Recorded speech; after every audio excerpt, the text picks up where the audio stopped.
हिंदवी स्वराज्याचे सरसंस्थापक छत्रपती शिवरायांना मानाचा मुजरा करतो।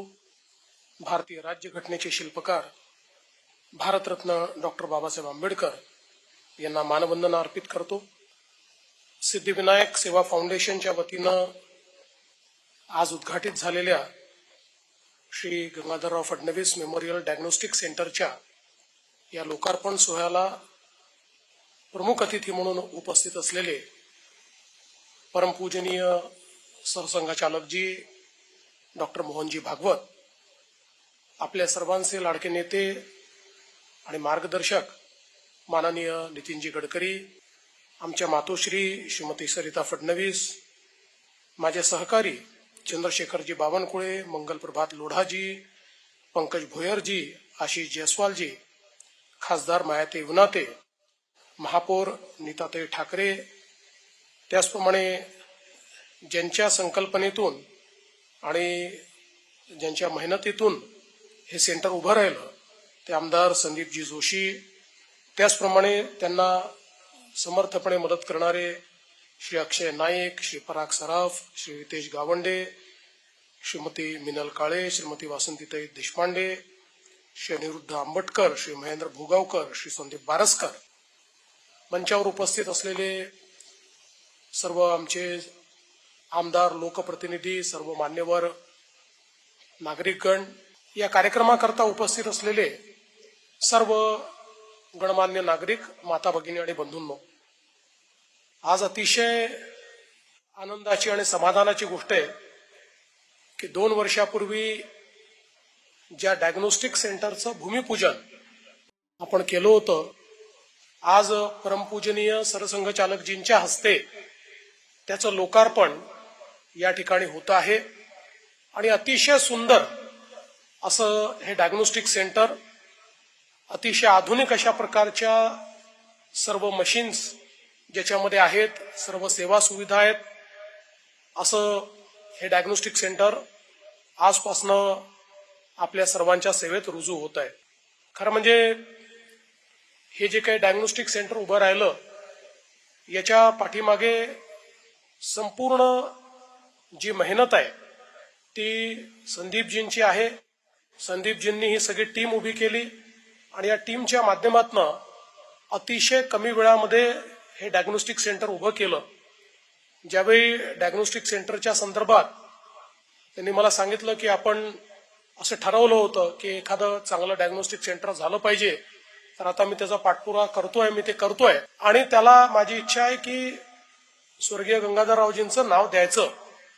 त्यावेळी अर्थातच आम्ही यापूर्वी कधीच वडिलांच्या नावाने कुठलीही अशा प्रकारची वास्तू किंवा कुठल्या स्मृतीमध्ये कुठलं कार्य हे केलं नव्हतं। त्यामुळे याला आता परवानगी द्यायची नाही द्यायची असा एक प्रश्न नक्कीच मनामध्ये होता। मी त्याला सांगितलं की आपण दुसरं कुठलं नाव देऊ, पण त्याचा फार आग्रह होता। आणि मग मी संदीपला सांगितलं की आता तू जाऊन माझ्या आईची परमिशन घे, आईने परवानगी दिली तर तू निश्चितपणे मग त्या नावाने कर। आणि मग संदीपने जाऊन आईला पटवलं आणि आईची परवानगी घेतली आणि या ठिकाणी आमचे वडील गंगाधरराव फडणवीस यांचं नाव या ठिकाणी दिलं। खरं म्हणजे स्वर्गीय गंगाधरराव फडणवीस यांच्याबद्दल माझ्यापेक्षा अधिक माननीय नितीनजी आणि परमपूजनीय मोहनजी सांगू शकतील, कारण त्यांनी अगदी जवळून त्यांना पाहिलेलं आहे। त्यामुळे मी त्यांच्याबद्दल काही सांगणं हे योग्य देखील नाही, पण मी एवढंच सांगू शकतो की जेवढं काही मी कमी वयामध्ये त्यांचं कार्य पाहू शकलो त्याचा खूप मोठा परिणाम हा माझ्या जीवनावर झाला आणि एक प्रकारे समाज कार्य करण्याची प्रेरणा आणि निस्वार्थ कार्य करण्याची प्रेरणा आणि विशेषतः जो काही माझा राष्ट्रीय स्वयंसेवक संघाशी संबंध आला, त्यानंतर राष्ट्रीय विचारांशी जो काही संबंध आला, या सगळ्या गोष्टी केवळ वडिलांमुळेच त्या ठिकाणी घडल्या। त्यांना पाहूनच या सगळ्या गोष्टी खरं तर होऊ शकल्या आणि म्हणून माझ्याकरता नेहमीच एक प्रेरणास्त्रोत म्हणून मी माझ्या वडिलांकडे बघितलेलं आहे। आणि आज हे अतिशय सुंदर असं डायग्नोस्टिक सेंटर जे सिद्धिविनायक फाउंडेशनने तयार केलं, त्याला त्यांचं नाव दिल्याबद्दल आमच्या संपूर्ण कुटुंबाच्या वतीने मी संदीपजींचं आणि त्यांच्या संपूर्ण टीमचं मनापासून या ठिकाणी त्यांचे आभार मानतो। हे जे काही डायग्नोस्टिक सेंटर तयार केलेलं आहे याच्यामध्ये सगळ्यात महत्वाचं आहे की अतिशय आधुनिक अशा प्रकारच्या सगळ्या मशीन्स उपलब्ध आहेत. आणि जसं संदीपने सांगितलं की पहिल्याच दिवशी संकल्पना मांडली त्याच वेळेस हे सगळ्यांच्या मनामध्ये पक्क होतं की आपल्याला सेवा म्हणून हे करायचं आहे. त्याच्यामुळे जो काही खर्च येतो तेवढ्या खर्चापुरतं लोकांकडनं शुल्क घेतलं गेलं पाहिजे. आणि ज्या ज्या गोष्टी सरकारच्या वेगवेगळ्या योजनांमध्ये कव्हर्ड आहेत त्या गोष्टींकरता तर कोणाला शुल्कच लागू नये, त्या मोफत झाल्या पाहिजेत अशा दृष्टीनं याची रचना करायची. आणि त्या दृष्टीने संदीपने आपल्याला सांगितलं की अतिशय कमी शुल्कामध्ये या ठिकाणी या सगळ्या गोष्टी केल्या जात आहेत. आणि डायलिसिस तर त्या ठिकाणी जवळपास निशुल्क आपण करतोय. मी आमचे मित्र आणि आमदार योगेशजी सागर यांचा देखील उल्लेख करेल की ज्यांनी या डायलिसिस सेंटर करता अतिशय मदत केली आणि त्यांच्या माध्यमातून जे आमचे मुंबईचे मित्र आहेत त्या सगळ्यांनी त्याच्याकरता मदत केली. त्यांचं देखील मी अतिशय मनापासून आभार मानतो, अभिनंदन करतो. खरं तर आपल्याला कल्पना आहे की नागपूर शहरात विदर्भात माननीय नितीनजींच्या नेतृत्वात खूप मोठ्या प्रमाणात आपण सेवा प्रकल्प चालवतो. अनेक वेगवेगळ्या पद्धतीनं गरीबातल्या गरीबाला त्या ठिकाणी जी काही आरोग्य सेवा आहे ती आरोग्य सेवा आपल्याला कशी या ठिकाणी उपलब्ध करून देता येईल असा प्रयत्न सातत्याने आपण करत असतो. आणि खऱ्या अर्थानं ही जी काही सेवेची प्रेरणा आहे त्या प्रेरणाचे एक प्रकारे प्रेरणास्त्रोत असलेले परमपूजनीय सरसंघचालकजी या ठिकाणी आहेत. कारण आपल्याला त्या विचारानेच सेवेचं कार्य शिकवलेलं आहे आणि म्हणूनच आज सातत्याने वेगवेगळ्या पद्धतीची सेवा केंद्र तयार करायची आणि ती समाजाला अर्पित करायची अशा प्रकारचा प्रयत्न आपला आहे. आज राज्य सरकारच्या माध्यमातूनही आमचा प्रयत्न आहे की सर्वांना अतिशय किफायतशीर आणि ज्याला आपण असं म्हणू शकतो की शक्यतोवर मोफत अशा प्रकारचा उपचार हा मिळवून द्यायचा.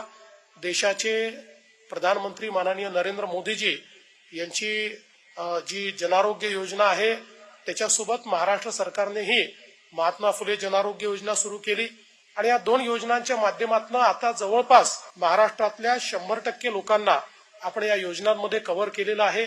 महाराष्ट्रामध्ये जवळपास आता 4,500 हॉस्पिटल्सचं नेटवर्क आपण उभं केलेलं आहे की ज्या ठिकाणी सर्व लोकांना मोफत उपचार हे आता आपण उपलब्ध करून दिलेले आहेत.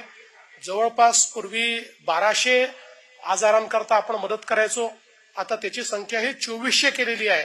2400 आजाराकरता आपण मोफत उपचार त्या ठिकाणी उपलब्ध करून देतो.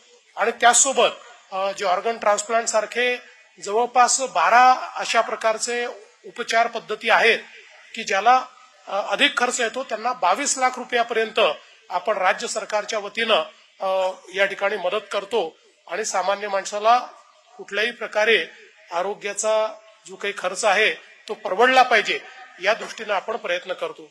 एकीकडे ही सगळी योजना आपण करत असताना अफोर्डेबिलिटी आपण आणली, ऍक्सेसिबिलिटी आपण आणली, तरीही मोठ्या प्रमाणात अशा प्रकारच्या केंद्रांची आवश्यकता आहे. कारण या ज्या काही सुविधा आहेत या सुविधा सगळ्यांकरता उपलब्ध झाल्या पाहिजेत या दृष्टीनं मला असं वाटतं की ही केंद्र अत्यंत महत्वाची आहे. आणि म्हणूनच सिद्धिविनायक प्रतिष्ठानच्या वतीनं हे जे केंद्र या ठिकाणी उपलब्ध झालेलं आहे त्यामुळे नागपुरातल्या जे काही आपले विशेषतः या सगळ्या भागातले दक्षिण असेल, पश्चिम असेल, दक्षिण पश्चिम असेल या भागातली जी मंडळी आहेत त्या मंडळी करता हे एक अतिशय चांगलं केंद्र म्हणून आपल्याला या ठिकाणी चालवता येईल. आणि त्या दृष्टीने भविष्यात याचा अजून विस्तार आपल्याला कसा करता येईल हा देखील प्रयत्न संदीपजी निश्चितपणे करतील हा मला विश्वास आहे. आम्ही सगळेच, नितीनजी असतील, मी असेल, आम्ही सगळे हे या कार्यामध्ये त्यांच्या सोबत आहोत. अतिशय उत्तम काम केल्याबद्दल सिद्धिविनायक सेवा फाउंडेशनच्या संपूर्ण टीमचं मी अतिशय मनापासून अभिनंदन करतो. पुढच्या सगळ्या त्यांच्या कामाला शुभेच्छा देतो. आणि हे जे काही केंद्र आहे या केंद्राच्या माध्यमातून सामान्यातल्या सामान्य माणसाला आरोग्य मिळावं अशी ईश्वरचरणी प्रार्थना करून माझे 2 शब्द संपवतो. धन्यवाद. जय हिंद, जय महाराष्ट्र.